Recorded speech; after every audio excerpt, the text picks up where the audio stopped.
scholars, the world renowned, understand that our species is in trouble.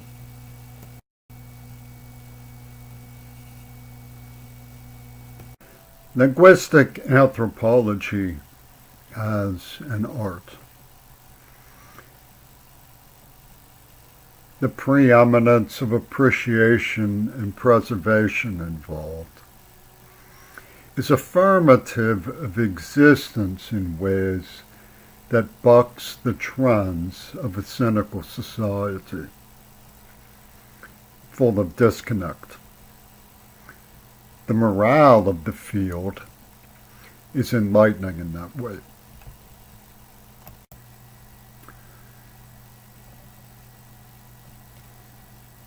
The world around us is full of diversity and things to discover. But with that realization, in the realm of language and how it affects us and how it is used by different cultures and how meaning is stored in how it is used by different cultures, comes something of a paradox, because the commonality that may exist between us, despite the difference in language, is being researched by the most users of the most prominent languages. So, the paradox is that much of what we learn and communicate about what we learn happens in a world language like English, even though we are trying to save tribal idioms, for example, from falling into disuse and extinction.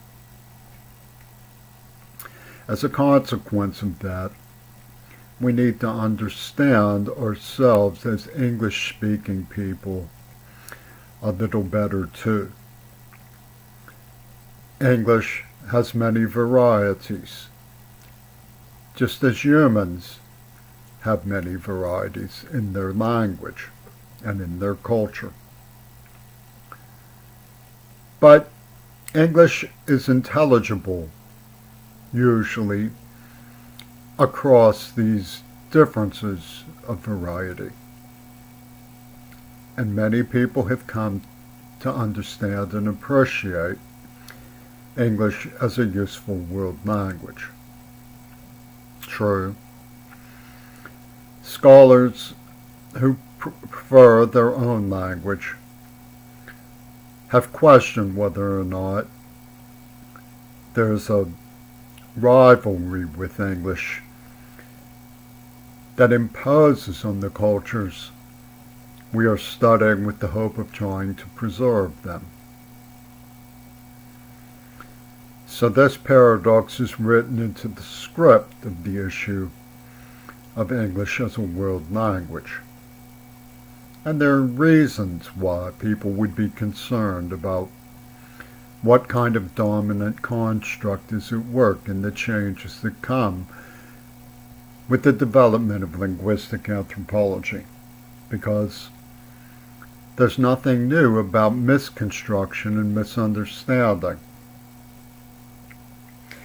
With the collating and arrival of a rich, global, linguistic inheritance like the languages of the earth, has come also an increasing understanding of the hand-me-down illusion of race that misinforms our history and creates a puzzle of difficult grudges to understand.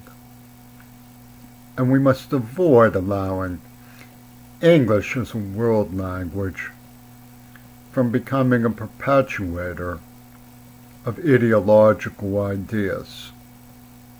We're looking for things that we have in common, things like the golden rule.